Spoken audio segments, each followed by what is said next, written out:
What's up, Easley Rack fans? Tonight I'm going to be starting into. I did a video a while back about talking about my top 10 favorite creepypastas. I thought for the start of fall and Halloween, it'd be great to count down those and to react to all of them in the series and maybe more. Come Christmas time.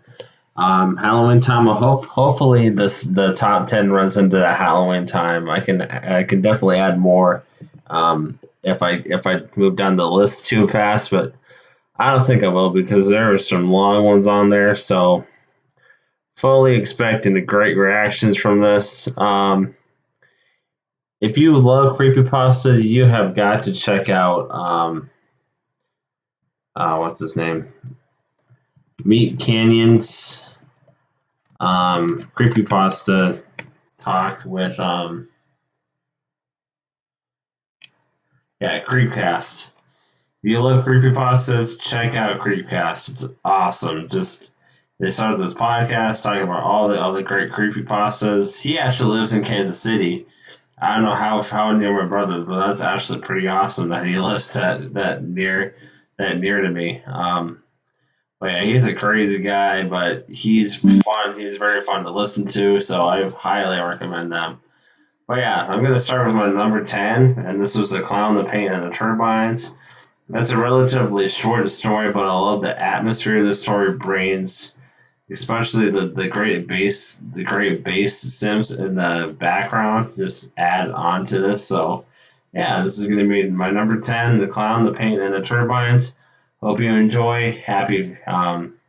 Doesn't feel like fall yet. It's still 83 degrees out. Like, what the heck? But, excited for the fall and to start this series with you guys.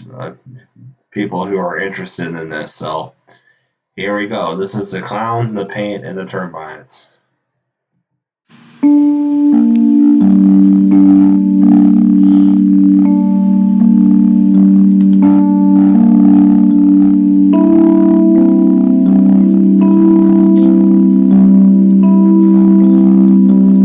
What I experienced in that place I'll never forget. You'll have to listen to this to know about the thing that I saw, and why you should be careful out there in the dark world. My life was traumatized by this event. I feel writing about it will help. I feel that recording it will help me to release some of the dreadful memories of what happened. My poor family. When I was younger, my family purchased a beautiful home in what seemed the middle of nowhere. It was cheap and only 5 miles away from my school. It was marvelous. I can remember all those times I used to play down in the garden with my toys. Just think about how great life was. School was a drag, obviously, but the idea that this place was my playground was amazing. I was an only child, so I really had to invent some games to keep me amused while my parents went out. Life was brilliant. Every day after school, I would come home, rush outside, and go into my own world for hours. Life was amazing. However, there were 2 questions that started to bug me after a long while. The first one was that my parents never allowed me in their room, and they would always keep the door firmly shut. It really bothers me at the start of living in this palace, but then I realized that the whole thing was, odd. The second question is this. There were fields that backed onto our back garden. These fields were full of wind turbines, lots of them. I didn't quite understand what they were back then. It was a while ago. Let's just say that these turbines seemed to go on for miles. They made me feel weak and vulnerable. They seemed to stare at you with their arms spinning round and round all day long. I was never told to go into these fields. It wasn't because of the turbines, oh no. It was because of the figure that stood in the distance all day and all night long. Who the heck was it? One day, my mom went into the town and she left me alone in our labyrinth of a house. It was irresponsible, let's say that much. I was 9 years old and my dad was at school so that he couldn't look after me. Anyway, I just accepted it. She drove off, and I was very happy to be alone. I could play my own games in the house, and no one could stop me. I was ecstatic. I potted out the back garden, and the turbines stared at me, inviting me into the fields where they worked and rested. I couldn't resist. No one was here to tell me off, so I could just get away with it. And I slowly walked across the garden, kicking my toys out of the way. My mind began to buzz and invent stories. I looked left to right, and turned around to see if no one could see me. I proceeded towards the garden fence and into the fields. I climbed over the fence with a struggle, like an old man trying to get up from his seat, and I managed to get over the wood fence, and I just looked up in awe at the sight of these things. I looked down and I noticed the figure. They were very far away, but my parents knew something that I did not know about the whole thing. After checking if no one was watching again, I began to walk across the field. I kept my eye on the figure. I didn't feel too afraid as I continued to wander past the turbines. I thought that I should turn back. I didn't want to be in the field anymore. Not because I was afraid this time. Usually I disliked the turbines, but this time I was bored. What was the point of it all? How did my parents know this thing wasn't a statue or something? They just assumed it was something bad to scare me from wandering off from the house. Every child should explore. It's part of growing up. I began to turn back, but as I did so, the sky suddenly turned dark. Very dark. A storm cloud must have arrived. That's great. Now I would get soaking wet, and I would be caught by my parents. I started to run back to the house, but something didn't feel right. My whole body began to feel almost tingly, like an icy chill. I put it down to the cold weather that had just arrived. I ran back to the house and took a quick glance back at the field. That's when I noticed that the figure's head had moved. I thought nothing of it at the time, but as I ran inside, I began to come to terms with what I just noticed. I ran up to my bedroom and barged my door open. My bedroom looked down onto the fields, you see. And I looked out the window and I realized it had moved. The figure was now looking at the house. It must have always been that way, I thought. I spent the rest of the evening contemplating everything that had happened in that field. What was this thing? It had to be a person. Maybe they were stuck. If they were, though, they'd be calling for help, surely. I went to bed that night feeling a little odd. Not afraid, just uneasy. And the next day, my mom went out again. She gave me the option to stay at home or go with her. Was I going to go with her? No, I was not. I stayed at home and I went back to the fields with a feeling of dread in my stomach. I didn't know why. The person seemed lonely. I needed to ask them what they were doing. I plucked up some courage and began walking. I didn't blink. I just kept my eyes on the figure for the entirety of the walk. They were definitely looking at me, without a doubt. I tried waving at them. In turn, I received no gesture back. As I kept wandering closer, I noticed the clothes the figure were wearing. The majority of the figure's clothing was red. The figure wore a hat with a white feather on top. Even the shoes were red. I could make out the face now. They had a red, bulbous nose.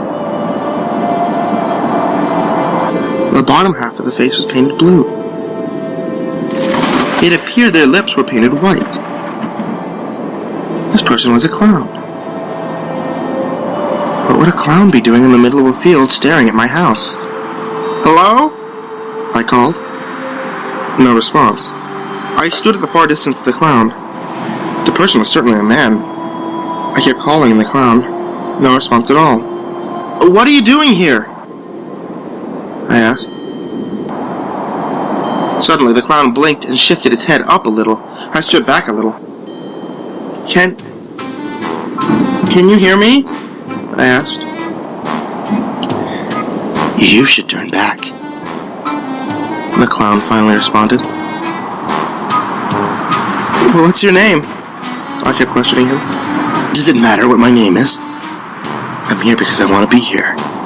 I live here, child. The clown responded. I live here, actually, I said, reassuring him. I live here. You disturbed me. and those who disturb me help me paint. I was very confused at this point. Help him paint what? What do you mean? I'm going to tell my mom about this, I said with childish authority. Of course, I thought that I was right. I was a child. I was boss in this conversation, so I thought, your mother will refuse to believe you, boy. She's merely a cold-hearted woman. She's seen me. Why do you think she doesn't want you down here? She knows of me. Oh, I warned her, I really did. I was listening intently. My mom had been here? That's why she was telling me to stay away? No, it couldn't be. This is just my dad dressed up, I thought. I thought that it was some cruel joke to keep me away from this field. Stop playing around, Dad, I shouted. You think your daddy will come and save you? No, he won't. You see, your parents, they leave you alone a lot, don't they? You know what I mean. You're always left alone in that house. Why, oh why is that? I told them. I warned them. They're scared. They're scared of me. You see, boy, I've been waiting for you a while now. When they're out, I'm about. How do you know they're leaving me alone? Who are you? I shouted. Your worst nightmare. I belted it. I turned around and I sprinted as fast as I could. I ran and I ran and I ran for ages, it seemed. I looked behind me, and he had gone. I trudged back into the house. They weren't home. The sky was so dark. It was 7 p.m. Mom and Dad should have been home soon, I thought. I burst into tears, and I went to the phone. The phone was smashed to pieces. Someone must have been in the house. No. It can't be. I had to get out of the house. I was in floods of tears, and my burning eyes kept blurring up. I rubbed them viciously as I repeatedly tried to open the front door. It wasn't having it. I kept tugging at the door, but nothing. And that's where I stopped for a few seconds. If this thing wants my parents out of the house for whatever reason, is it something to do with their room? I tried to shake away the thought. I kept clouding my mind. They allowed me into their room in the last house. Why not in this one? I had to find out what was going on. I heard noises coming from the kitchen. Wiping away tears, I charged upstairs and I burst into my mom's room without even thinking. Once the door had smashed the wall next to it, I stood there in silence. I didn't even want to... I don't even want to say this, but hanging from the ceiling, it's my dad. 3 chains emerged from the ceiling, each one dug into his back, blood still dripping from his lifeless body. I vomited. I kept throwing up every time I looked at the thing. The walls were covered in writing. After darting my eyes away from the body several times, I noticed the writing all said the same thing. Sacrifice. Suddenly the doorway filled with red. It was him, the clown, and I screamed as he walked closer and closer towards me. He held a paintbrush in his left hand and a paint pot in his right. I told you, he said, lunging towards me. The paint pot came towards my head and I screamed and covered my eyes.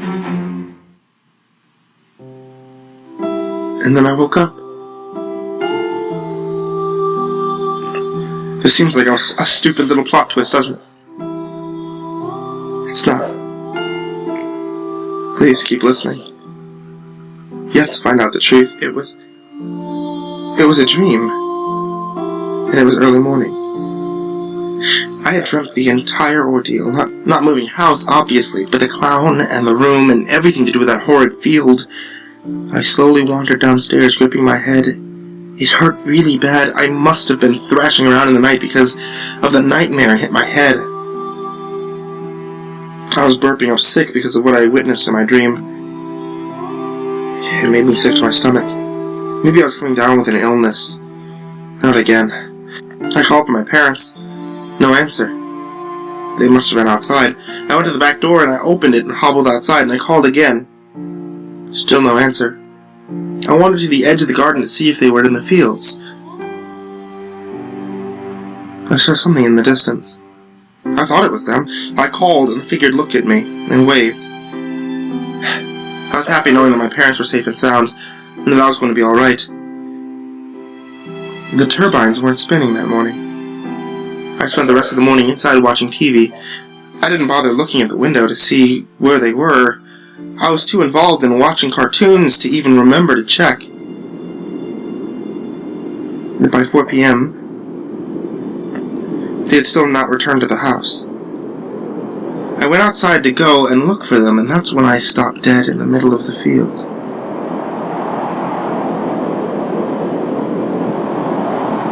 One of the turbines was red.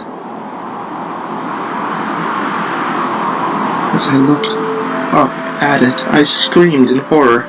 At the end of two of the arms of the turbine, there were bodies spinning round and round. The figure in the distance began to wave at me again.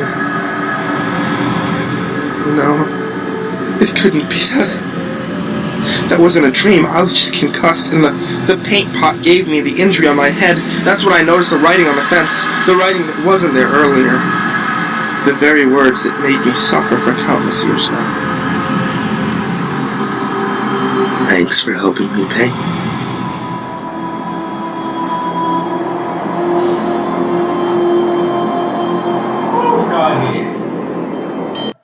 Yeah, that story just you know that atmosphere for how short that one is for a creepypasta, like the atmosphere builds and builds and it's amazing. These pictures that I found very much fit the story and it was awesome to find that.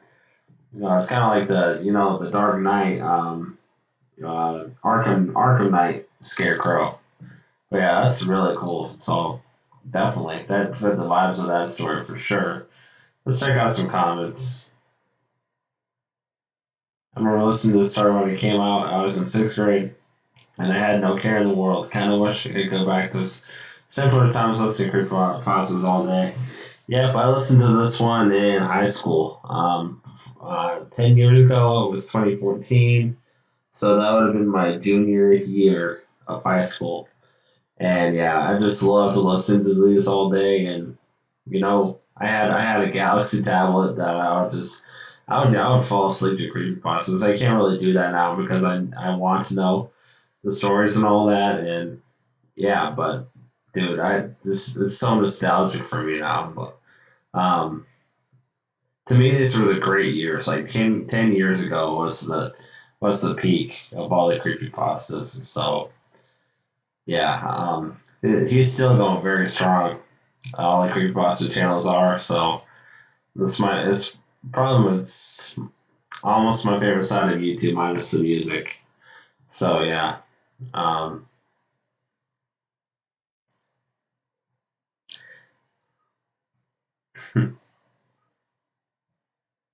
mediocre. That is not mediocre. Yeah,